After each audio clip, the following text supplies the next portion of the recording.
Hey guys, my name is James, I'm not a duck, and welcome back to another episode of my comprehensive guide to Redstone, where today we're going to be talking about logic gates. Don't worry, I know it's potentially a big scary word, but it's not that bad. It's just a big fancy computer science term that I will explain in a moment.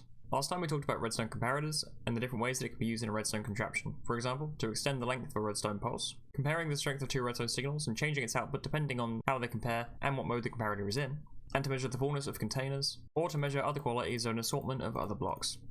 So if you are interested in seeing how the comparator works, then do go and give that previous episode a watch, as we will be using a comparator briefly in this episode with some of that knowledge. But for now, moving on to logic gates. So logic gates are part of a circuit, mostly used in computers to compare one or more binary inputs and give an output based on some logical operation on those inputs. These outputs can be expressed as a signal either being on or off, but are usually expressed as a true or false statement, or in binary terms with a 1 or 0. In terms of Minecraft, you could also see people describe them using the terms powered and unpowered in terms of the redstone. Now just bear with me here, because it may sound like a lot, but when you get into the basic logic gates, it's really fairly simple, and there's only a handful of the gates that you need to know. And for the most part, they're just technical words for things that are really very simple, and you've probably seen before anyway. Starting off simple, we have the NOT gate. This is basically just an inverter for redstone. The logic says that the output is not whatever the input is. So if the input, this lever here, is off, then the output is on, and if the lever is on, then the output is off. This is done here just by running the input onto or into a block with a redstone torch on it. Since, as was covered in the first episode of this series, a redstone block will provide power, unless deactivated, by powering the block that it's attached to.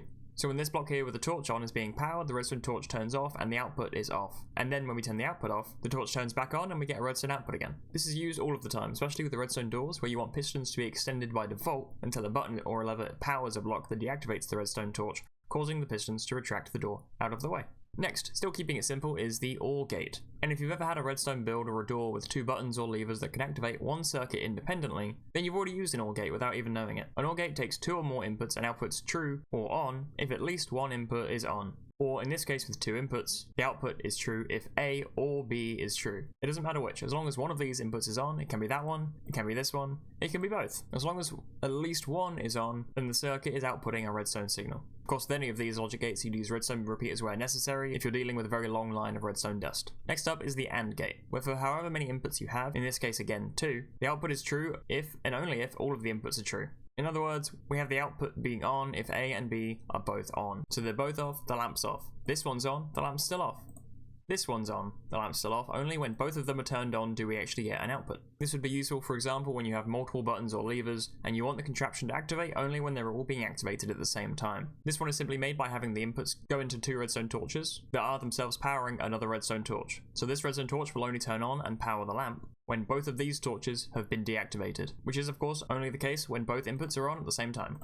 And then we have the XOR gate, or the exclusive OR gate. Now this one is slightly more complicated, but it's still fairly simple. All it means is that we get an output when one input is on, and only exclusively one input, hence the name. So as you can see, the output is off when they're both off. One of them is on, now it's on.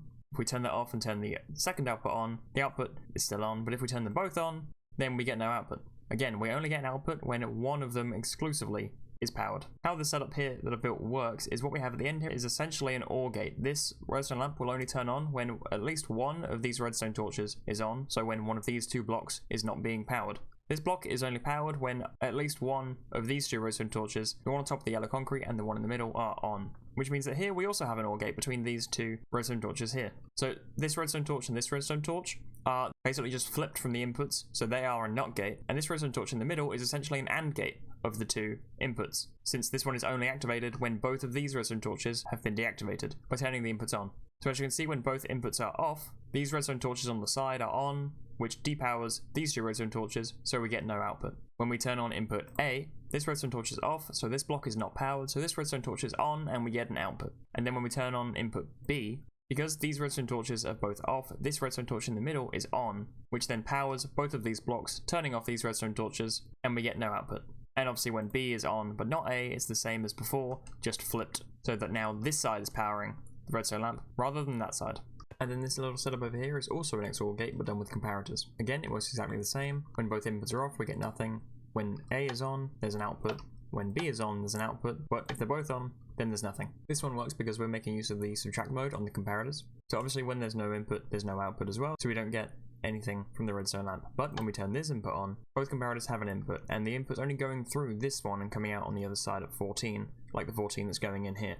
This one, however, can't give an output because there's also a signal strength of 15 going into the side of it, which cancels this one out, so this one can't give an output of any kind. The same thing goes when we have this lever on instead. Now this comparator can't give an output because there's a signal strength of 15 going into its side, but this comparator can because there's nothing going into the side, just the 14 going in the back, so the 14 comes out of the front. But then when we turn this comparator on, both comparators have a signal strength of 15 going into their sides, so neither of them can give an output of any kind, and so the lamps and the output are off. I should just note how different logical operators are typically written. So for a NOT gate, we typically have an input, for example, A, but it can be anything. So for this one, you'd just say NOT A. For anything with more than one input, you'd write them both with the operator in the middle. So for an OR gate, you would say A or B. Same thing for an AND gate, you'd say A and B. And for an XOR gate, you would just say A XOR B. With OR and an XOR, it doesn't matter which way around the A and B are. And of course, you can have whatever you want. You can have A, B, C, D. They don't even have to be letters. You can name the inputs whatever you want. It just helps for writing down the sequence of logical operators for much larger computations. And one of the things that we can do with these logic gates is making combination locks. So I've got these three levers here, and when they are in the right combination, you could have activate whatever you want, like open a door or anything. And how I've configured it here is that we have an operation written as not A and B and C, which is to say that for the output to be true, we need C to be true, B to be true, and A to be false because we have not A. So as you can see, there's our output over there. Turning them all on does nothing. You can try turning this one off, you can try turning this one off, you can try turning both of these off and nothing. It only works when this one is off and these two are both on, and then we get our output. And I've done that very simply. All we have is all three inputs running into an AND gate, but the B and the C get inverted first. Since when we had our AND gate over here, we inverted the inputs first, because it's necessary for how to do an AND gate like that. But since we invert them all anyway with the redstone torches, in this case we just have to not invert A, because otherwise we would just be inverting it twice, which is completely unnecessary. So again, turning these off, you can see that these redstone torches turn on and deactivate this redstone torch.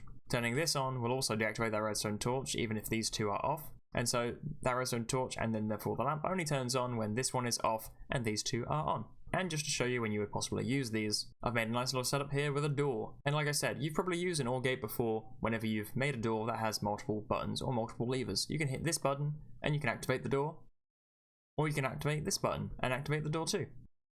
Because that's an OR gate, it just requires one of the two possible inputs. But now I've reconfigured it slightly so that now it's an AND gate. Now both buttons have to be pressed at the same time. Somebody coming up to your base without knowing that wouldn't be able to get in. They'd hit a button and they'd say, why isn't the door opening? I want to get in the door. They'd try this one, and it's still not working. Because little do they know is that you have to press both buttons at the same time, or at least very quickly. If there's two of you, this is much easier, but if there's one of you, you can go bam, and bam, and the door will open, and then you can get in to your chests and pick up all of your valuable items. It is worth noting that these concepts are almost entirely conceptual. There are so many ways that you can make different gates. These are just the basic logic behind them. For example, an AND gate can be made like this, like I've already shown you, but you can also make it like this without any redstone torches at all, where you have one lever activating a piston, and then one lever powering a block that the piston's going to push. So if I activate this lever, then you get nothing, because there's no block here for it to power. And if I activate this input, then we extend the piston, but now there's nothing powering this block to power the output. But if we have both powered at the same time, then as you can see, we actually do get an output. Clearly, this is just another AND gate, but it looks completely different because there are so many different ways that you can make these things. And also, I mentioned how this XOR gate is actually just a combination of different logic gates, like an OR gate, an AND gate, and some NOT gates. And that is because all of these three gates, the NOT, OR, and the AND gate, can be used to make any logical operation that you could possibly want to make. The only other two that I will show you are these two, because again, while they are just made up of AND, NOT, and OR gates, I think that at least for Minecraft, they are incredibly useful. And while their names do vary a little bit depending on where online you do find them, I want to talk about them because I don't normally see people talking about these in redstone videos about logic gates. So the first one is the Imply gate, and while this one is slightly difficult to talk about, you need to understand that the output is on by default. How this gate basically works is that we are putting one input through a NOT gate and then putting the two through an OR gate together. So from this setup here, you can see that turning A on will turn the input off. Turning B on instead, the input stays on, and then turning A on, the input is still on. So there is only one way that this input can actually be off, and that is if A is on and B is off. So the way that you can kind of think about this one is that it's based on the statement, if A is true, then B must also be true. So we're kind of taking that statement as a promise, and we're assessing whether or not that promise is broken for any combination of inputs. So in other words, whenever A happens, B must also happen too. So when both inputs are off, A is off. So the promise isn't broken, so the output is true. And again, even when A is off and B is on, the promise isn't broken because A is off, so the output is still true. When B is off and A is on, the promise is tested, but B is off, so the promise is broken, so the output is off. But when B is on, the promise is tested because A is on, and since B is also true, the output is true. And like I said, this gate is operationally equal to just saying not A or B. That is exactly what we're doing. We're putting the two through an OR gate, but we are inverting A first. And the other one is the inhibit gate. The outputs are completely flipped to the imply gate, which you can see by the fact that it's a very similar setup, except for the fact that we have a redstone torch here, because we are putting it through an AND gate instead of an OR gate. So what we have is a not A and B gate. So what's happening in this one is that the input B is essentially inhibiting the input A. It's kind of locking it in a sense. So when both inputs are off, the output is also off. When input A is on, then we get a power output. If B is on by itself, then we don't get anything because A is the thing supplying the power to the output. But if they're both on, then we still get nothing because A is supplying power, but B is inhibiting it, it's locking it, so we get nothing.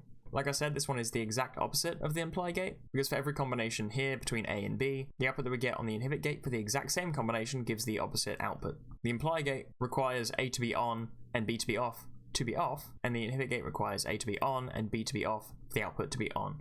Those two are a lot of words.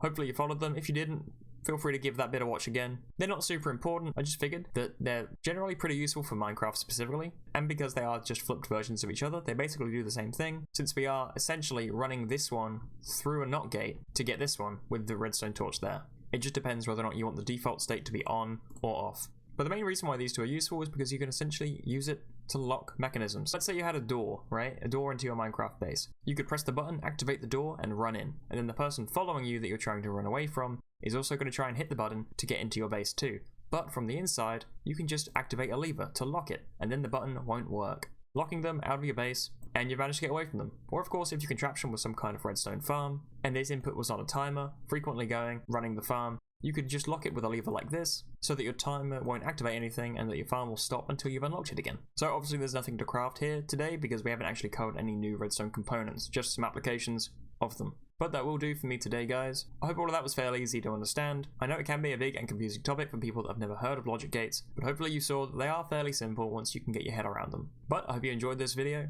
Please do leave a like if you did, and subscribe if you want to see more. And don't forget to leave a comment down below telling me what you thought. So I'll see you next time, guys. Bye!